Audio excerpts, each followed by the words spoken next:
The Tinderbox by Hans Christian Andersen. A soldier came marching down the road. Left, right, left, right. He had a pack on his back and a sword at his side. He had been in the war, and he was on his way home. Along the road he met a witch. She was a disgusting sight, with a lower lip that hung all the way down to her chest. "Good evening, young soldier," she said. "What a handsome sword you have, and what a big knapsack. I can see that you are a real soldier. I shall give you all the money that you want." "Thank you, old witch," he said. "Do you see that big tree?" asked the witch, and pointed to the one they were standing next to. "The trunk is hollow. You climb up to the top of the tree, crawl into the hole, and slide deep down inside. I'll tie a rope around your waist so I can pull you up again when you call me." "What am I supposed to do down in the tree?" asked the soldier. "Get money," answered the witch, and laughed. "Now listen to me. When you get down to the very bottom, you'll be in a great passageway where you'll be able to see because there are over 100 lamps burning. You'll find 3 doors, and you can open them all because the keys are in the locks. Go into the first one, and there, on a chest, in the middle of the room, you'll see a dog with eyes as big as teacups. Don't let that worry you, though. You will have my blue checkered apron. Just spread it out on the floor. Put the dog on top of it, and it won't do you any harm. Open the chest, and take as many coins as you wish. They are all copper. If it's silver you are after, then go into the next room. There you will find a dog, with eyes as big as millstones. But don't let that worry you. Put him on the apron and take the money. If you would rather have gold, you can have that too. It's in the 3rd room. Wait till you see the dog. He's got eyes as big as the round tower in Copenhagen. But don't let that worry you. Put him down on my apron, and he won't hurt you. Then take as much of the gold as you wish." That doesn't sound bad," said the soldier. "But what am I to do for you, old witch? I can't help thinking that you must want something too." "No," replied the witch. "I don't want one single coin. Just bring me down the old tinderbox that my grandmother forgot the last time she was down there." "I'm ready to tie the rope around my waist," ordered the soldier. "Ah, there you are, and here is my blue checkered apron," said the witch.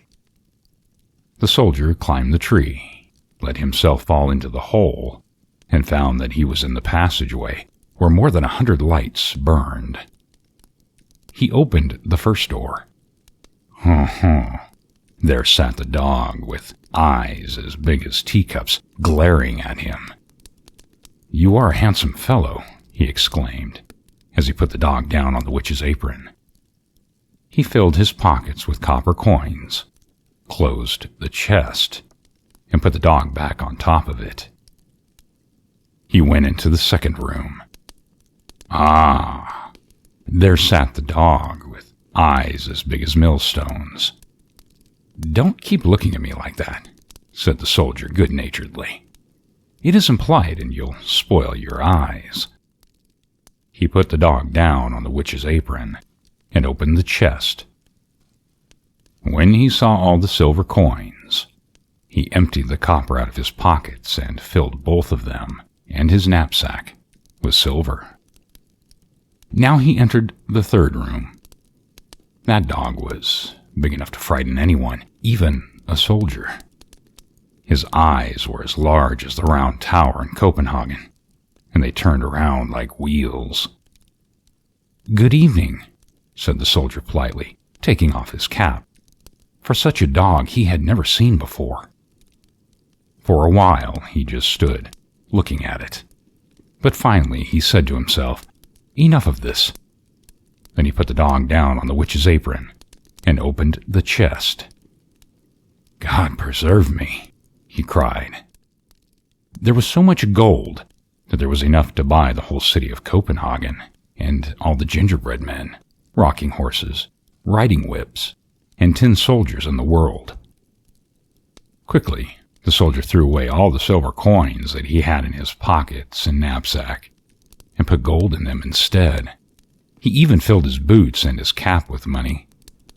He put the dog back on the chest, closed the door behind him, and called up through the hollow tree. "Pull me up, you old witch." "Have you got the tinderbox?" she called back. Right you are. I have forgotten it," he replied honestly, and went back to get it. The witch hoisted him up, and again he stood on the road. But now his pockets, knapsack, cap, and boots were filled with gold, and he felt quite differently. "Why do you want the tinderbox?" he asked. "Mind your own business," answered the witch crossly. "You have got your money. Just give me the tinderbox." "Blah, blah," said the soldier. "Tell me what you are going to use it for, right now, or I will draw my sword and cut off your head." "No," replied the witch firmly. But that was a mistake, for the soldier chopped her head off. She lay there dead. The soldier put all his gold in her apron, tied it up into a bundle, and threw it over his shoulder. The tinderbox he dropped into his pocket, and off to town he went. The town was nice, and the soldier went to the nicest inn, where he asked to be put up in the finest room, and ordered all the things that he liked to eat best for his supper, because now he had so much money that he was rich.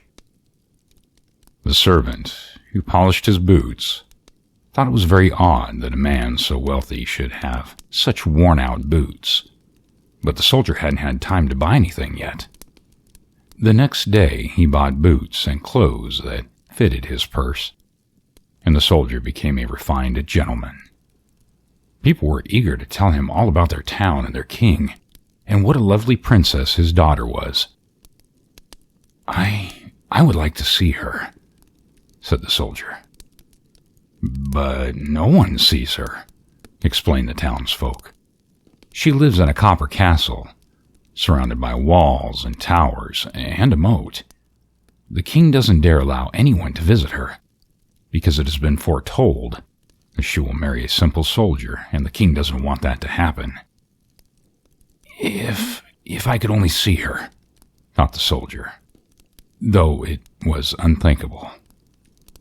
The soldier lived merrily, went to the theater, kept a carriage so that he could drive in the king's park, and gave lots of money to the poor. He remembered well what it felt like not to have a penny in his purse. He was rich and well-dressed. He had many friends, and they all said that he was kind and a real cavalier, and such things he liked to hear. But since he used his money every day and never received any, he soon had only 2 copper coins left. He had to move out of the beautiful room downstairs up to a tiny one in the garret, where he not only polished his boots himself, but also mended them with a large needle.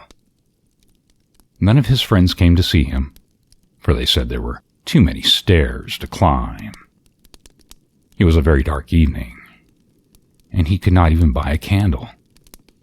Suddenly, he remembered that he had seen the stub of a candle in the tinderbox that he had brought up from the bottom of the hollow tree. He found the tinderbox and took out the candle. He struck the flint. There was a spark, and through the door came the dog with eyes as big as teacups. "What does my master command?" asked the dog. "What's this all about?" exclaimed the soldier. "That certainly was an interesting tinderbox. Can I have whatever I want? Bring me some money," he ordered. In less time than it takes to say thank you, the dog was gone and back with a big sack of copper coins in his mouth. Now the soldier understood why the witch had thought that the tinderbox was so valuable. If he struck it once, the dog appeared who sat on the chest full of copper coins. If he struck it twice, then the dog came who guarded the silver money. And if he struck it 3 times, then came the one who had the gold. The soldier moved downstairs again, wore fine clothes again, and had fine friends, for now they all remembered him and cared for him as they had before. One night, when he was sitting alone after his friends had gone, he thought, "It is a pity that no one can see that beautiful princess. What is the good of her beauty if she must always remain behind the high walls and tower of a copper castle? Will I ever see her? Where's my tinderbox?" He made the sparks fly, and the dog with eyes as big as teacups came. "I know it is very late at night," he said, "but I would so like to see that beautiful princess, if only for a minute."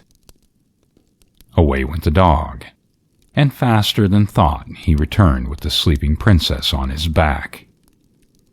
She was so lovely that anyone would have known that she was a real princess. The soldier could not help kissing her, for he was a true soldier. The dog brought the princess back to her copper castle, but in the morning, while she was having tea with her father and mother, the king and queen, she told them that she had a very strange dream in the night. A large dog had come and carried her away to a soldier, who kissed her. That's a nice story," said the queen, but she did not mean it. The next night, one of the older ladies in waiting was sent to watch over the princess while she slept, and find out whether it was only a dream and not something worse. The soldier longed to see the princess so much that he couldn't bear it, so at night he sent the dog to fetch her. The dog ran as fast as he could, but the lady-in-waiting had on her boots, and she kept up with him all the way. When she saw which house he had entered, she took out a piece of chalk and made a big white cross on the door. "Now we will be able to find it in the morning," she thought, and went home to get some sleep. When the dog returned the princess to the castle, he noticed the cross on the door of the house where his master lived. So he took a piece of white chalk and put crosses on all the doors of the houses in the whole town. It was a very clever thing to do, for now the lady-in-waiting would never know which was the right door. The next morning, the king and queen, the old lady-in-waiting, and all the royal officers went into the town to find the house where the princess had been. "Here it is," exclaimed the king when he saw the first door with a cross on it. "No, my sweet husband, it is here," said his wife, who had seen the second door with a cross on it. "Here's one, and there's one." Everyone shouted at once, for it didn't matter where anyone looked. There, he would find a door with a cross on it, and so they all gave up.